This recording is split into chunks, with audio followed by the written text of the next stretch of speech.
How are you, my friend? It's been a long How- time, but this is the first time I see you in person now. Greeting from my country. Much love to you, my friend. Thank you for accepting my invitation for live music interview. It's very honored today to see you in person and chatting with you, my friend. And it's my honor to see you for special. How are you? How was your day? Everything you did? Ah, not too bad. I was just kind of like, oh, kind of tired today. Maybe this is the first time you're interview with me, right? And that podcast. I did a Zoom interview, I think yesterday for the first time. So I was kind of like Oh, interesting. nervous. So this is my second one. So Wow. Interesting. You look great. You look beautiful. Wow. You did well with electronic music, your spoken words, with the artists around the world. You make a lot of projects. Perfect. You're amazing. thank I'm you. big fans of your work. Okay. Can you hear me? Yes. Okay. So do you check my questions? I send it to you. So go ahead and ask. Of course, yes.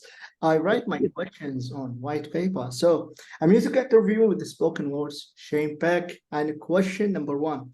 So my first question is how you start your journey as spoken words artist. I want to know your journey as your spoken words artist. Well, I was always a poet for many years ago, but I never really did anything with it. My wife, May's son, always told me, we would listen to different things like the Doors, and she would say, oh, Jim Morrison has nothing on you. And I would be like, whoa, easy, it's like, but I figured, she's just trying to be nice.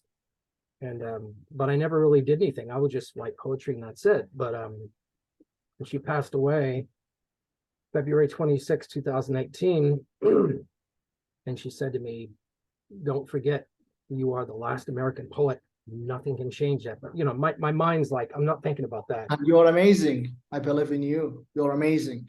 Then one day, one of my friends, Dave Onley from a band called Space Dogs. I thought it was Space Dogs. He's like, no, it's Space Dogs. I'm like, oh, all right, whatever. He's like, you ever try to just put this to music? I'm thinking, why? But I did it, and then he put music to it, and I was kind of like, okay, this is interesting. But then from there, it just got big, and everyone started, and I kept asking them, why do you want it? And they said, oh, you're amazing, we love your, I'm very humbled. I'll never become one of those people that get jaded, you know what I mean? These people like, I'm a big rock star. I'm like, no. You are, if you become that way, if you become very big and popular, you owe it to the people, because people made you. It is people. Yes, you're right. Happens. You should always have humility and always be humble, no matter what. Yes. Well, that's how it got started. So that's your journey as spoken words artist. Wow, impressive. Okay. So should we jump to next question? Okay. So the second question is, what artist poets inspire you? As much as I don't want to say it because it's always in the back of my head, Jim Morrison. I can't help it. And of course he's not around to get offended, but my thing is like, I've been clean and sober since July 17th, 1993, after my dad took his life. And it's a decision I made, my decision alone. And I'm not going to judge other people. People want to do stuff, and that's fine. But I had to go clean. I had to become clean. But my biggest thing is I love Jim Morrison and I love his spoken word. However, I didn't like the fact that his lifestyle was so horribly destructive. I mean, otherwise he could be here today. And he's one of the biggest ones. I mean, I have many musicians that I love, like the Ubu and Zeppelin. With the Slayer guitarist. Oh, Kerry, right? Guy. Kerry King, my favorite, long beard. Slayer, Slayer, like thrash metal. heavy stuff too, but people think, oh, weird. It's like, music is just music. I mean, I'm impressed when I see you with Kerry King. I'm impressed when I see you with Tony and Dio. Really impressed. Man, that's my idol. Oh my God. Like, yes, he's a legend. Black Sabbath. I have that tattooed on my chest. I mean, hey. Black Sabbath. Yes, my favorite. I was a metalhead in that time. 10 years, I'm a metalhead. I travel with it. I have a journey with the genres with metal and rock. Still Longest. love the heavy and hard stuff, but I've explained to a lot of the people that I know that it's not the same because I don't have anyone with me. I'm alone, and I still love that music, but it's not the same when you can't sit there and share that excitement. It's someone because there's no one here. So to me, it's just a memory now, you know. Yes, I understand. So, okay, another question. So, my third question is, tell me about your first time performing. You don't mean live because I've never performed live. I've had people ask me to. Never performed live. Pardon me? I said never performed live. No. It would be interesting too. It would probably scare the hell out of me, and I'd be very nervous. But it would be interesting too. But the very first performance, as in making the music, would be with Dave Onley from the band Spaced Ogs. I started out doing stuff with him, and then from there, it just got bigger and bigger. And I started doing stuff with Keith Hill. We created a project called Over Clouds, and then I see a project of a club. Much interesting. yeah, it's very eclectic. It's very experimental and dark. Yes, I see. I have like 3 different moods within my my range. It's I have 2 or 3 that are just really dark, creepy stuff because that's a release from inside me. We all have different emotions and releases. That's one that I just have to get out. And then the others are like just heart-wrenching, gut-wrenching, beautiful, sad stuff, which is my pain, the mental wounds. And there's a lot of that, a lot of that. And then there's the psychedelic stuff, and that stuff seems to free me. I don't know, it makes me feel just very calm and free, and I like doing that, like with Astral Magic and The Forgiven. So. Amazing. Wow. So, okay, another question. Who were your first time influences? I got to start with Black Sabbath, man. I Black Sabbath. saw Black Sabbath like many years ago when I was just a little kid. I was at home and my parents, they were mad at me about something I did and they restricted me, said, "You're not leaving this house." I'm like, My first point I listened is Black Sabbath. My favorite, parents, all yeah, that my favorite. they told me that day because there was a concert that night, which was the Mob Rules. And they told me, "You're not leaving this house." And I was like, So when they went to bed, I snuck out of the window and I went to that show. Yeah. And I was at front stage, and Ronnie walked right up to me and touched my face. And I was like, "Oh my God." Oh, it was amazing. So that influenced me to just Wow. everything I've done. Wow. Wow. Okay. So that's your first time influence, Black Sabbath. Wow. Okay, another question. How much of your work come from direct experience and how much come from observation? 99.9%. When people ask me about my stuff, they go, "Oh, are they just stories?" I couldn't be fake if I wanted to. All my music is a story of my life. Wow. If you ever hear the term "read between the lines," well, some people read some of this stuff, they're like, "Oh my God," well, it's sadness, it's mental strife, betrayal, broken heart, just lots of grief. That's basically my story, and that's what I do with my spoken word.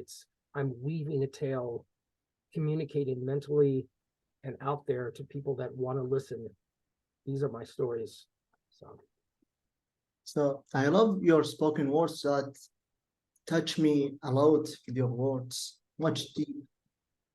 I listen to it from your art stuff with another musicians and artists, and much impressive you are. Thank you. Another question. So, ask about how do you approach writing? Is there a particular workflow or source of inspiration you gravitate toward? It's interesting to see that sometimes I'll be taking a long walk, and I take these really long walks. And people think of long walks, they're thinking of like, 20-minute walk. No, I go on 22-mile walks. Sometimes it takes me 11 hours. And while I'm out walking, there's all these thoughts that are just, that gravitate in my mind. I understand. I have to really grab my phone and just start recording them because they're just words that escape me that I need to. You do some field recording, just like, yes, field recording. I remember that Japanese composer Ryachi Sakamoto, he do that. Yeah, he was about to do music with me. Yes. He was about to do a project. He told me, "Oh, I'm not feeling Take well." his phone and walk in the street to record noise, sounds, a lot of things to discover his own sound. Yep. I know. So another question, can you describe your biggest challenge so far in your career and how do you overcome it? Have you noticed any changes in your industry? If so, what? Well, when I started out, everything I did is just very heartbroken and pain. And I even had some people, tell me that, but I can't apologize for it. I can only be who I am. But I have noticed that when I think of my wife who passed away, sometimes she visits me in dreams and she says, let it go. Let it go. You have to let go of all that horrible pain because it's gone. I'm free. Yes, so you are free now. For happiness. And that's my biggest thing. I want to. I'm not going to lie to you and say, I feel happy because I don't. But I want to. I want peace. You will find it if you seek it. Peace is everywhere. Peace inside your soul, my friend. So, my last question. Can you give us an overview of your poetry? The poetry of Shane Beck, the last American poet, is basically My respect. It's a story of change. It's a story of absolution, of pain, of concise memory. It's a story of beauty. It's a story of loss. And it's a story of reawakening and a search for the right path. That's pretty much it. My respect, my friend. You are amazing, amazing artist ever.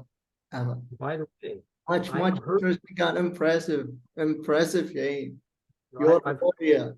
I've heard music, and I every now and then I hear some of your stuff, and I go, "Oh man, it's really good."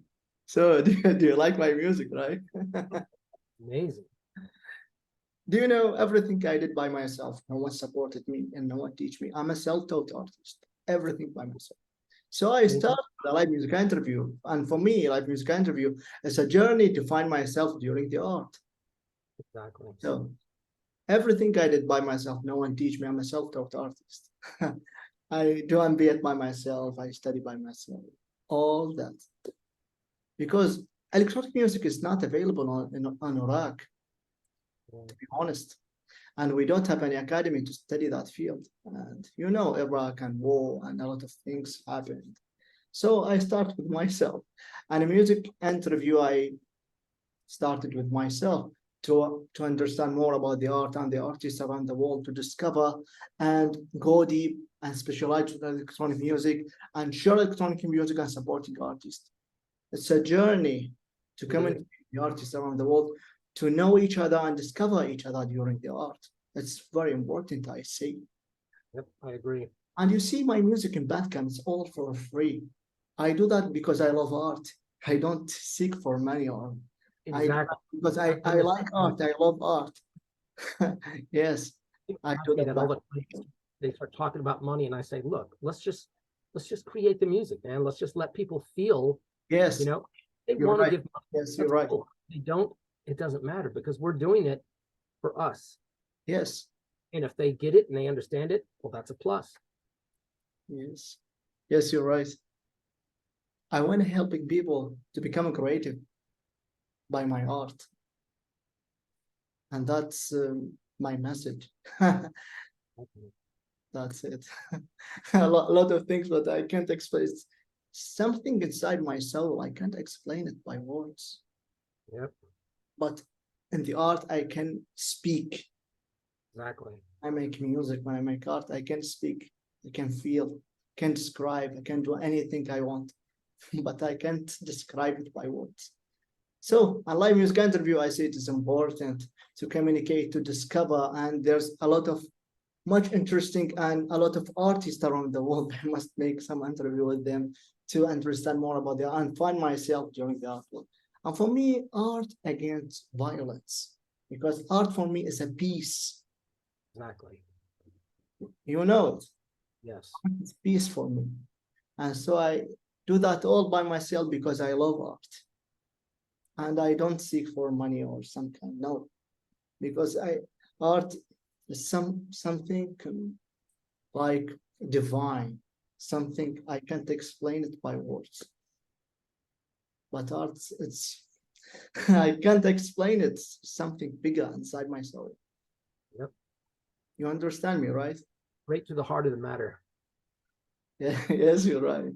I write a lot of projects in SoundCloud and a lot of albums in Bandcamp, and I day by day train a lot, and I want to improve a lot with my music, with my art.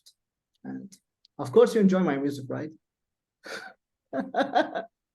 Yes, most of my time I spend it with DAW, with Ableton Live and music theory, movies, music, I genres. like the tone that I hear in your music is a very mystical. It's like beautiful, but it has a very mystical feel, and that's the one of the things that made me go, this is interesting. I like this.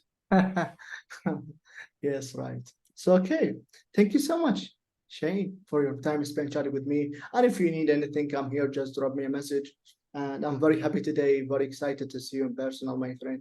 Thank you for accepting my invitation for Like live. me to send you some of my links so that when the interview, when you put the interview out, people could see some of the links. Would you like me to send you some?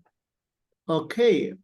When the interview is finished, I will send you the link. You can share it. You can make your people see the interview. Okay. Fantastic. Okay. Thank you so much, my friend. If you need anything, just drop me a message. I will be always there. Much love and respect to you, my friend, and see you around. Take care. Okay. Thank you so much. Bye-bye. Bye-bye.